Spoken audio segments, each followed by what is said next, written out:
오늘 말씀은 마태복음 13장, 총 4군데의 말씀을 살펴보도록 하겠습니다. 마태복음 13장 24절에서 26절 먼저 읽어드리겠습니다.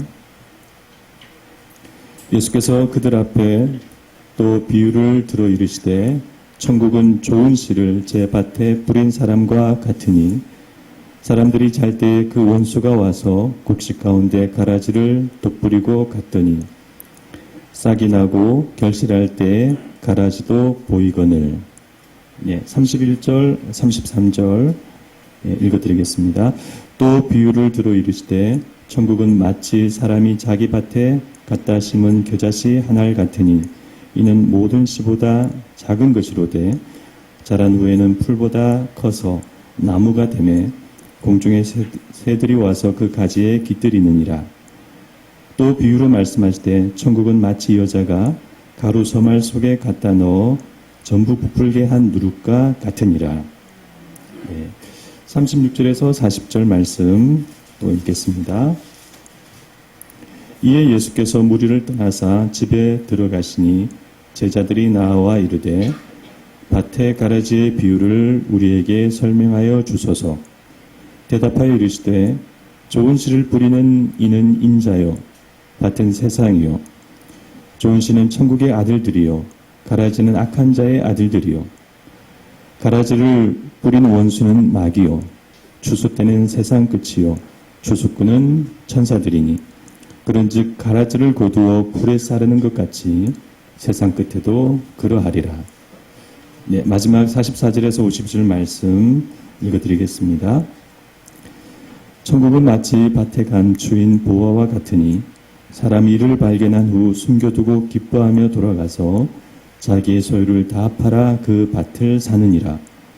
또 천국은 마치 좋은 진주를 구하는 장사와 같으니 극히 값진 진주 하나를 발견하며 가서 자기의 소유를 다 팔아 그 진주를 사느니라.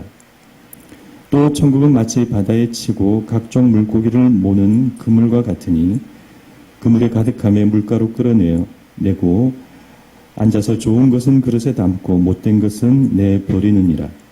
세상 끝에도 이러하니라. 천사들이 와서 의인 중에서 악인을 갈라내어 풀무불에 던져 넣으리니 거기서 울며 이를 갈리라. 이 모든 것을 깨달았느냐 하시니 대답하되 그러하오이다.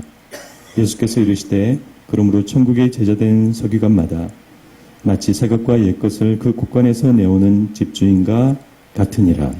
아멘.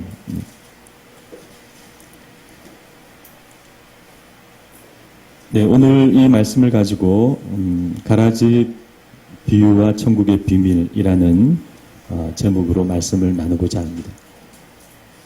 오늘 설교는 먼저 13장의 구조를 살펴보고 이어서 오늘 본문인 가라지 비유를 살펴보도록 하겠습니다.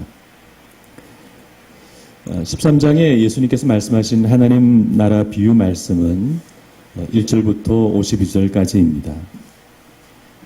이 안에는 모두 8개의 비유가 나옵니다.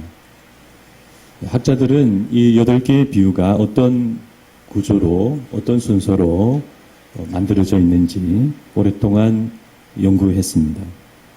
그런데 그것을 알아내기가 쉽지 않았습니다. 왜냐하면 이 8개의 비유가 보일 듯 말 듯한 모호한 구조를 가지고 있기 때문입니다.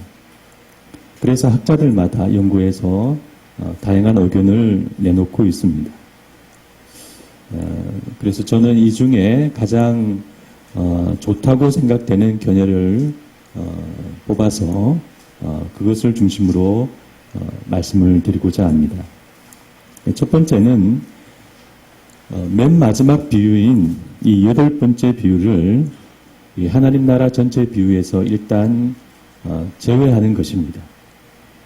52절에 나오는 이 8번째 비유는 엄밀히 말해서 하나님 나라에 대한 비유가 아닙니다.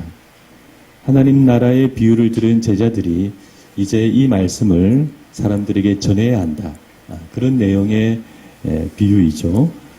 그래서 이 비유를 하나님 나라의 비유에서 일단 제외하고 별개로 생각하는 것이 전체 구조 이해에 도움이 됩니다. 왜냐하면 이제 그러면 7개의 비유 구조만 알면 되기 때문에 일이 쉬워지고 또 13장의 비유들의 결론을 8번째 비유로 고려하지 않아도 되기 때문에 역시 일이 쉬워지기 때문입니다. 그래서 우리는 여기에 총 7개의 하나님의 나라 비유와 1개의 다른 비유가 있다고 이 13장의 구조를 이해를 하면 되겠습니다. 두 번째는 36절 말씀을 예수님의 하나님 나라 이 비유 말씀의 이 구조 분석에 있어서 매우 중요한 포인트로 생각하는 것입니다. 13장 1절에는 처음에 예수님의 하나님 나라 비유 말씀이 이렇게 시작합니다. 그날 예수께서 집에서 나가사 바닷가에 앉으심에 큰 무리가 그에게 모여들거늘 예수께서 배에 올라가 앉으시고 온 무리는 해변에 서 있더니 이렇게 예수님께서는 그날 배에 바닷가에 가셔서 그 배에서 그 사람들에게 하나님 나라 비유를 말씀하기 시작하셨습니다. 그래서 먼저 씨 뿌리는 비유를 말씀하시고 또 두 번째로 가라지 비유를 말씀하시고 또 겨자씨 비유와 누룩 비유를 말씀하셨습니다. 34절에 보면 예수님께서 이 모든 비유를 무리들에게 말씀하셨다고 나와 있습니다. 그래서 여기까지 이 4개의 비유는 무리들에게 말씀하신 비유가 됩니다. 그런데 36절에 보면 예수님께서 무리를 떠나사 집에 들어가셨다고 그렇게 되어 있습니다. 그리고 그때부터는 무리들은 사라지고 거기서부터는 계속 예수님께서 제자들과만 말씀하시는 것으로 되어 있습니다. 그러므로 하나님 나라 이 비유 말씀에 있어서 36절 말씀을 기점으로 이 장소와 말씀을 전하는 장소와 말씀을 듣는 대상이 분명히 달라지고 있습니다. 이것은 우연히 그런 것이 아니라 마태가 의도적으로 이렇게 글을 쓰고 있는 것이다라고 생각이 됩니다. 따라서 우리는 이와 같은 마태의 의도를 따라서 예수님의 하나님 나라 비유 말씀 전체를 두 부분으로 나누어서 이렇게 36절 앞에 부분과 뒷부분으로 무리들에게 말씀하신 앞부분과 또 제자들에게만 말씀하신 뒷부분으로 이렇게 구분해서 생각하는 것이 좋겠습니다. 그러면 앞에 청중들에게는 비유 4개가 주어지고 또 해석 하나가 주어집니다. 해석도 주어지지 않죠. 비유 4개만 주어지고 이어서 제자들에게는 가라지 비유 해석과 함께 비유가 3개가 더 추가로 주어지는 것입니다. 그러면 이렇게 되면 비유들은 4대 3으로 이렇게 나누어지는데 그래서 어쩌면 마태가 8번째 비유를 넣어서 비유들을 4대 4로 맞추는 것이 아닌가. 그렇게 되면은 앞부분에 비유 4개와 해석 하나가 되고 뒷부분에도 비유 4개와 해석 하나로 이렇게 균형이 맞추어진 것입니다. 아무튼 우리가 이 36절을 주목하면서 여기에 마태의 의도가 있다고 본다면 이 뒷부분에 나오는 가라지 비유 해석 1개와 또 3개의 이 비유 말씀은 제자들에게만 말씀하시는 특별한 목적이 있다고 해석이 됩니다. 가라지 비유 해석은 제자들에게 좀 더 경각심을 일깨워주는 말씀이고 보화 비유와 진주 비유는 하나님 나라를 향한 제자들의 자세와 태도를 말씀하고 있고 그물 비유는 하나님 나라의 최종적인 결과가 무엇인지 그것을 말씀하고 있는 것입니다. 그러므로 이렇게 13장 전체 말씀을 36절을 기준으로 두 부분으로 나누어서 이해하는 것이 이 하나님 나라 비유 말씀을 해석하는 데 있어서 중요한 한 방법이라고 생각이 됩니다. 세 번째는 하나님 나라 이 비유 7개를 하나님 나라의 시작에서 종결까지 시간적 순서의 의미로 이렇게 기록되어 있다고 보는 것입니다. 이것은 이 비유 7개를 차례대로 읽으면 누구라도 쉽게 발견할 수 있는 구조입니다. 씨 뿌리는 비유는 하나님 나라의 도래와 결실을 말하죠. 가라지 비유는 하나님 나라의 위기를 말합니다. 겨자씨 비유와 누룩 비유는 하나님 나라의 성장을 말합니다. 보화 비유와 진주 비유는 그 성장하는 하나님 나라에 대한 우리의 자세와 태도를 말합니다. 그리고 마지막 그물 비유는 이 하나님 나라의 최종적인 결과를 말하고 있습니다. 그러므로 이 7개의 비유는 하나님 나라가 어떻게 시작되고 어떻게 진행되고 어떤 위기를 맞고 그리고 우리가 거기에 어떻게 참여하고 마침내 어떻게 완성되는지 이렇게 그 시간 순서대로 일련의 과정을 말하고 있다고 생각이 됩니다. 그래서 이 하나하나가 이 한 과정 하나하나가 하나님 나라의 비밀이고 또 이 전체가 하나님 나라의 비밀입니다.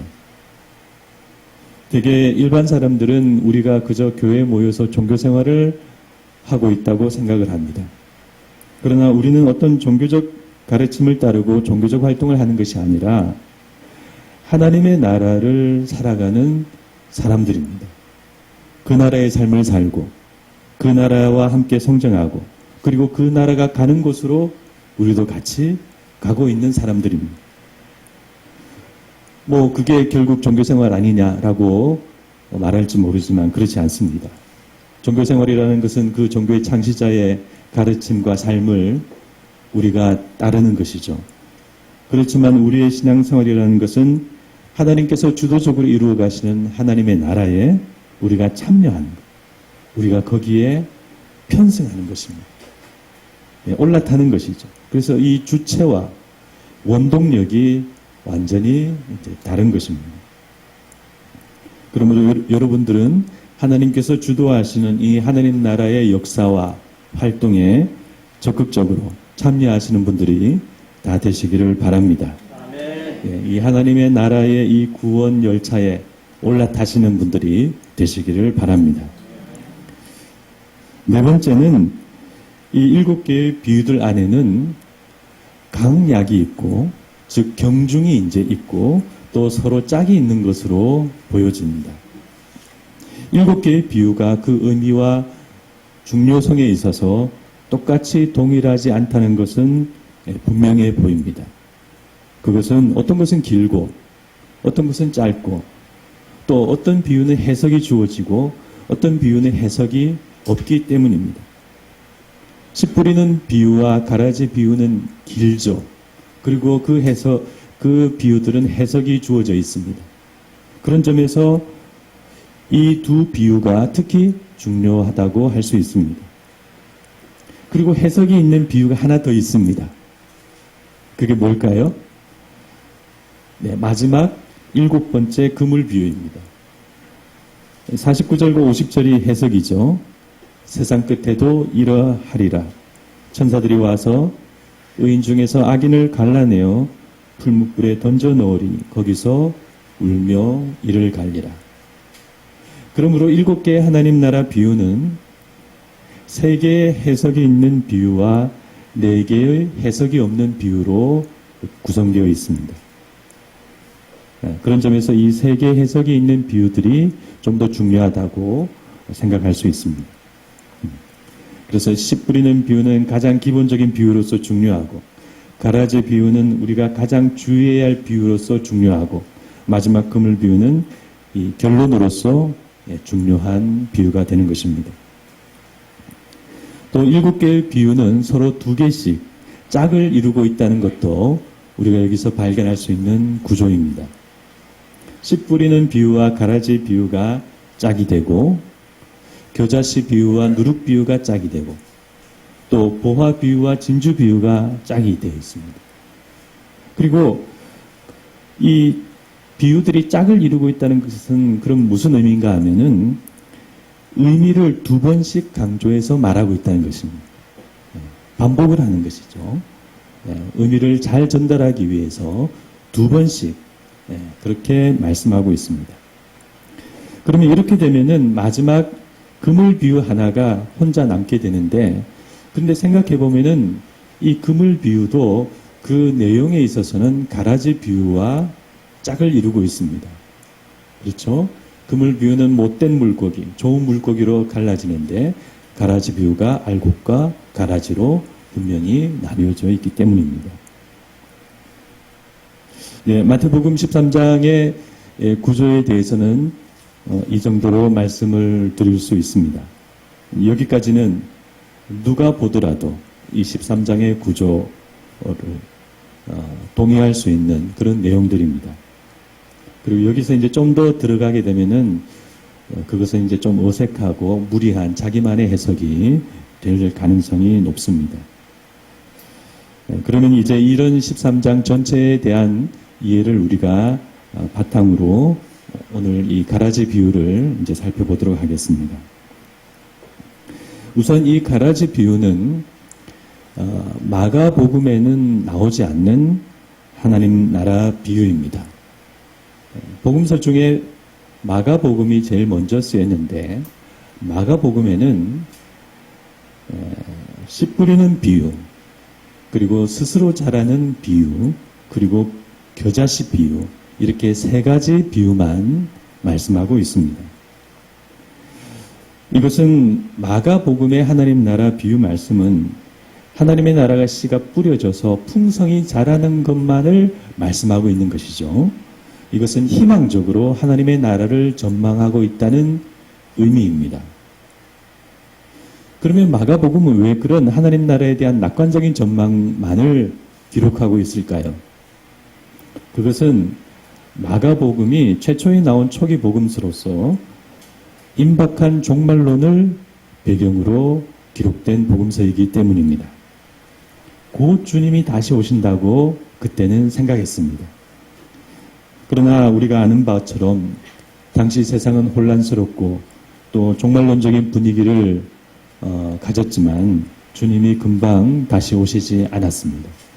그리고 놀랍게도 AD 70년 예루살렘이 정복되고 하나님의 성전이 무너지고 사라졌습니다. 그리고 그런 놀라운 사건이 일어났음에도 불구하고 세상 역사는 아무 일이 없었던 것처럼 다시 계속 흘러가게 되었습니다. 그래서 마태복음과 누가복음이 나올 시기에는 교회들이 주님의 재림과 세상의 종말에 대한 기존의 생각들을 바꾸지 않을 수 없게 된 것입니다. 그래서 임박한 종말론을 버리고 지연된 종말론을 받아들이게 됩니다. 굉장히 힘들죠. 하나의 그런 생각을 바꾼다는 것이 굉장히 어려운데 주님이 곧 다시 오실 줄만 알았죠. 그런데 그렇지 않고 엄청난 사건이 있었음에도 불구하고 주님은 오시지 않고 그냥 세상 역사는 계속 흘러가는 겁니다. 그래서 이 종말론을 다르게 생각해서 주님은 다시 오실 것이지만 그것은 먼 미래의 일이다. 그렇게 교회가 생각을 하게 된 것입니다. 따라서 하나님의 나라도 그런 긴 세월 속에 이제 힘들고 어려운 과정을 거쳐야 한다는 것을 이제 깨닫게 된 것입니다. 그리고 아울러 그렇게 교회 역사가 한 70년 이렇게 그렇게 흐르니까 교회 안에도 가라지와 같은 신실하지 못한 신자들이 나타나고 또 이단들도 많이 나타난 그런 일들이 생겼습니다. 그러므로 마태는 예수님이 말씀하신 이 가라지 비유를 재발견하여서 그것을 마태복음에 기록한 것으로 보여집니다. 그러고 보면은 마태복음 안에는 이 가라지 비유뿐만이 아니라 비슷한 내용들이 많이 들어 있습니다. 알곡과 죽정이, 양과 염소, 그리고 반석 위에 세운 집과 모래 위에 세운 집, 그리고 슬기로운 처녀와 미련한 처녀, 예복을 입은 자와 예복을 입지 않은 자, 이런 내용들이 이렇게 대조되는 그런 내용들이 마태복음 안에는 많이 나오고 있습니다. 그러므로 마태복음은 이 가라지 비유를 통해서 우리들에게 이 세상과 세월 속에서 신실한 믿음이 되어야 한다. 하나님을 믿는다고 끝나는 것이 아니라 이 주님이 오실 때까지 이 모든 어려움 속에서 신실한 신앙을 가져야 한다는 의미로 이 가라지 비유를 말씀하고 있는 것입니다. 그런데 오늘날 우리들이 이 말씀을 보면서 이 가라지 비유의 의미를 그렇게 심각하게 생각하지 않는 경향이 우리 교회들 안에 들어 있습니다. 이 비유의 이 가라지가 될 수 있다는 이 경고의 말씀을 나는 아니야, 나는 안 될 거야 라는 그런 생각을 하는 것입니다. 그 주된 두 가지 견해가 있습니다. 첫째는 13장 38절 말씀을 근거로 여기서 이 밭을 세상이라고 말씀하고 있기 때문에 알곡은 믿는 자이고 가라지는 안 믿는 자로 그렇게 해석하고 이해를 하는 것이죠. 그러면 예수님을 믿는 우리들은 다 알곡이니까 이 가라지 비유를 걱정할 필요가 이제 없다는 그런 견해입니다. 그래서 그렇게 주석해 놓은 주석들이 많이 있습니다. 제가 참고하는 그 NICNT라는 주석이나 또 우리 목사님들이 많이 보시는 WBC 주석 같은 것도 그렇게 말하고 있습니다. 그러나 저는 좀 다르게 보고 싶습니다. 왜냐하면 교회도 엄밀히 말하면은 일종의 세상이라고 할 수 있습니다. 완전한 하나님의 나라가 아니죠. 마태복음을 우리가 살펴보더라도 마태도 교회를 그런 시각에서 코르푸스 믹스텀이라고 혼합체라고 보고 있습니다. 영과 육, 거룩한 것과 속된 것, 그리고 하나님의 나라와 세상 나라가 이렇게 섞여 있는 그런 모습으로 교회를 보는 것이죠. 그리고 우리가 지금 현실 교회를 봐도 그렇습니다. 교회마다 문제가 있고 목사라고 다 거룩한 것은 아닌 것이죠. 그리고 역사적으로 돌아봐도 이 비유를 교회에 주시는 말씀으로 해석한 경우가 훨씬 더 많습니다. 또 그렇게 이해하는 것이 마태복음 내부적으로도 일관성이 있다고 할 수 있습니다. 좀 전에 말씀드린 것처럼 마태복음은 알곡과 쭉정이를 말하고 반석 위에 지은 집, 모래 위에 지은 집, 예복을 입은 사람, 안 입은 사람, 그렇게 선명하게 그런 내용들을 하나님의 나라의 공동체 안에서도 그런 일이 일어날 수가 있다라고 마태복음은 계속 말하고 있기 때문입니다.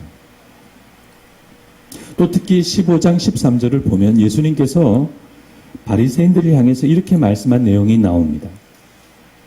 심은 것마다 내 하늘 아버지께서 심으시지 않은 것은 뽑힐 것이니 그냥 두라. 그들은 맹인이 되어 맹인을 인도하는 자로다. 이렇게 말씀하셨습니다. 그 바리새인과 그 서기관들, 그들은 성전 안에 있었지만 하나님이 심지 않으신 씨라는 것입니다. 그리고 그것은 뽑힐 것이다라고 예수님께서 말씀하셨습니다. 그러므로 우리는 이 가라지 비유를 세상을 향해서만 말씀하신 비유다라고 생각할 수가 없습니다. 우리들에게도 주신 말씀이라고 생각하는 것이 맞다고 여겨집니다. 두 번째는 이 가라지 비유를 칼빈주의 예정론에 입각하여서 심각하게 여기지 않는 견해입니다. 비록 이 말씀이 교회에 주시는 말씀이라 하더라도 애초부터 알곡과 가라지는 하나님의 예정에 의해 하나님이 예정하셨기 때문에 알곡은 처음부터 알곡이고 가라지는 처음부터 가라지라는 것입니다. 그리고 이미 주님을 영접하고 교회를 다닌 우리는 다 알곡이라는 것이죠. 그래서 이제 그것은 걱정할 필요가 없다는 것입니다. 그러면 가라지는 누구냐 하면은 예수님을 믿다가 중간에 신앙을 버리고 이제 교회를 나오지 않는 사람이다. 이렇게 이제 해석하는 것입니다. 그래서 우리 지금 교회 안에 신앙을 지키고 교회 안에 있는 우리들은 다 알곡이니까 그런 예정론에 의거해서 우리는 처음부터 알곡이다. 그래서 우리는 이 비유를 걱정할 필요가 없다. 그렇게 이제 생각하는 것이죠. 그러나 우리가 알아야 할 사실은 마태는 예정론이라는 관점으로 이 복음서를 쓰지 않았습니다. 그래서 예정론으로 마태복음을 해석하는 것은 잘못된 것입니다. 오히려 마태복음은 바울 서신 이후에 나온 성경이고 그런 점에서 바울의 예정에 대한 잘못된 이해를 보완하고 교정하는 말씀으로 우리가 생각을 해야 합니다. 마치 바울의 이신칭의를 그때 교회들이 많이 오해해서 부작용들이 많이 나왔기 때문에 후대에 나온 야고보서가 믿음이 아니라 행함이 있어야 된다라고 보완하는 것처럼 마찬가지인 것입니다. 그리고 지금 우리가 바울 서신을 보면서 이해하는 개인 예정론이 과연 바울이 말씀하고 있는 올바른 예정론인지도 우리가 사실은 깊이 연구를 다시 해봐야 하는 것입니다. 그리고 물론 지금 우리 신학계 안에서는 그런 논의가 이루어졌고 또 이루어지고 있습니다. 그러므로 마태복음이 중요하게 말씀하는 이 가라지 비유를 오늘날 우리들의 신학의 하나인 그 예정론에 입각해서 우리가 걱정하지 않아도 돼. 이거는 중요한 것이 아니야. 그렇게 말하는 것은 맞지 않습니다.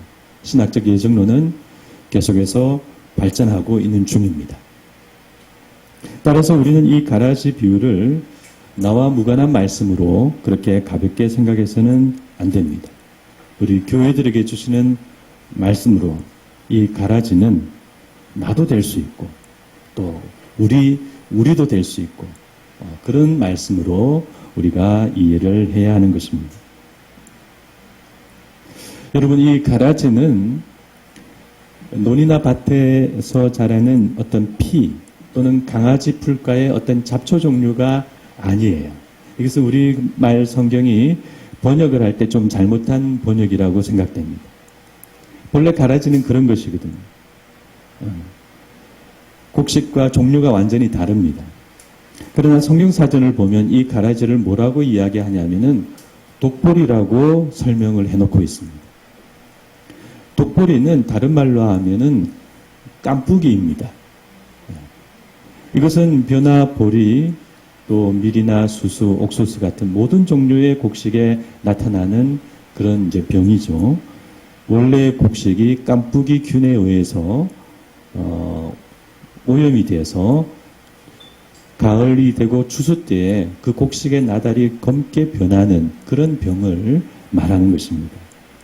그래서 이 깐뿌기는 곡식이 감염된 것이기 때문에 처음에는 곡식과 구분이 절대 될 수가 없습니다. 처음에는 그냥 그 곡식 그대로예요. 그런데 가을이 되면은 그 감염된 나달이 까맣게 변하고 독성이 이제 생기게 되는 것입니다. 그래서 그것을 조심히 걷어서 소각을 하지 않으면은 그것이 터져서 바람에 날아가게 되죠. 그러면 그 깐뿌기균이 땅에 잠복을 하거나 아니면 다음에 그 곡식 종자에 가서 붙어버리면은 그것이 다음에 이듬해 농사에서는 큰 피해가 이제 발생을 하게 이제 되는 것입니다. 그래서 로마법에도 이 깐뿌기균을 고의로 남의 밭에 퍼뜨린 사람은 이제 굉장히 큰 처벌에 이제 처해졌습니다. 그러므로 이 좋은 땅에 좋은 씨가 뿌려졌다 하더라도 도중에 얼마든지 깐뿌기균에 의해서 그렇게 변해버릴 수가 있는 것입니다. 예수님은 이 가라지 비유에 앞서서 먼저 씨 뿌리는 비유를 말씀하셨죠. 네 가지 밭에 뿌려진 씨가 각각 거기서 어떻게 자라는지 예수님께서 말씀을 하셨습니다. 그리고 이어서 이 가라지 비유를 이제 말씀하시는 것입니다. 그런 점에서 이 가라지 비유는 씨 뿌리는 비유의 속편이라고 할 수 있습니다. 네 가지 밭 중에서 좋은 땅에 뿌려진 씨에 주목하여서 거기서 그 후에 어떤 일이 일어나는지를 예수님께서 말씀하신 것입니다. 우리는 대체로 좋은 땅에 뿌려진 씨는 30배, 60배, 100배 열매를 맺었다. 그렇게 해피엔딩으로 생각하죠. 그러나 이 이야기는 거기서 끝난 것이 아닌 거예요. 예수님은 가라지 비유를 통해서 그 좋은 땅에 악한 사단이 역사해서 하나님 나라의 성장이 방해되고 잘못된 일이 일어나는 것을 지금 이 비유를 통해서 말씀하시는 것입니다. 종들이 집주인에게 말하지 않습니까? 주여, 밭에 좋은 씨를 뿌리지 아니하였나이까? 그렇습니다. 땅도 좋은 땅이고 씨도 좋은 씨였습니다. 그런데 자라는 과정에 악한 사단이 역사하여서 지금 가라지가 나타난 것입니다. 그래서 가라지 비유의 심각성은 바로 여기에 있다라고 할 수 있습니다. 그러므로 이 가라지 비유는 우리에게 믿음의 진실함, 믿음의 신실함을 말하는 비유입니다. 처음엔 좋은 씨여도 얼마든지 가라지가 될 수 있습니다. 하나님 앞에 한결같은 사람이 있는가 하면 변질되는 사람이 분명 있습니다. 이 변질은 우리가 어떤 죄를 짓거나 실수를 하거나 한순간 넘어지는 것을 의미하는 것이 아니라 어떤 선을 넘어서 하나님께로 다시 돌아오지 못하는 것을 의미합니다. 여러분, 박하사탕이라는 영화를 기억하십니까? 그 설경구 씨가 그 남자 주인공 영호였고 문소리 씨가 여자 주인공 수님이었습니다. 처음에 영호는 순수했습니다. 영호는 그 수님이 준 박하사탕을 받고 그녀를 이제 좋아하기 시작합니다. 영호가 이제 군대에 가고 수님이 영호를 이제 면회를 가는 장면이 나오는데 그때 영호는 광주 사태가 일어나면서 거기에 이제 출동을 하느라 면회를 이제 못 만나죠. 그렇게 길이 이제 엇갈립니다. 근데 영호가 광주에 내려가서 거기서 오인 사격을 해서 한 소녀를 죽게 하게 됩니다. 그리고 그때부터 이 영호가 변하기 이제 시작합니다. 제대 후에 그는 형사가 되어서 민주화 운동을 하는 학생들을 잡아다가 고문하고 그런 폭력적인 그런 사람으로 이제 바뀌게 되죠. 그런데 그런 형사 생활을 하던 도중에 어느 날 수님이 그를 찾아옵니다. 그래서 허름한 식당에서 영호와 수님이 만나는 그런 장면이 나옵니다.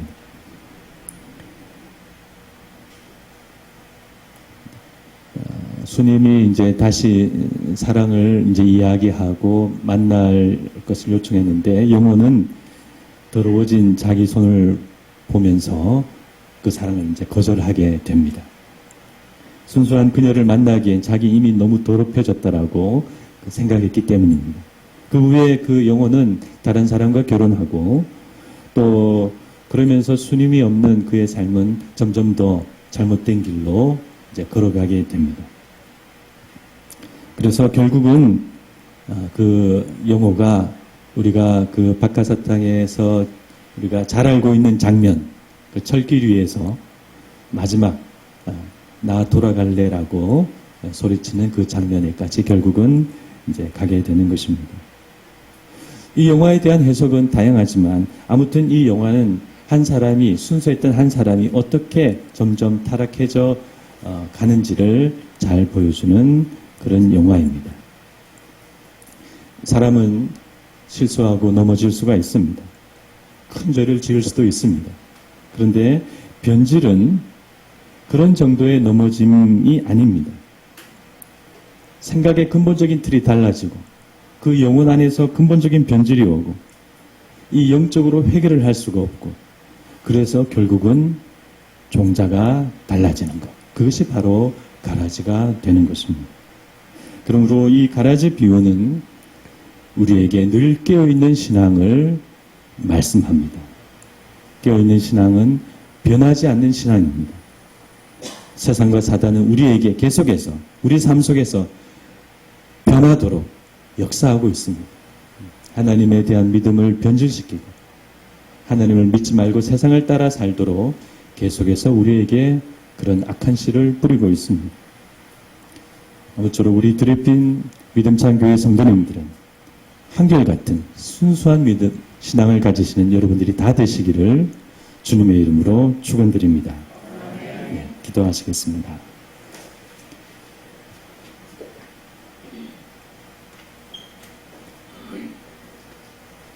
하나님 아버지, 오늘 저희들 예수님께서 말씀하신 가라지 비유를 살펴보았습니다.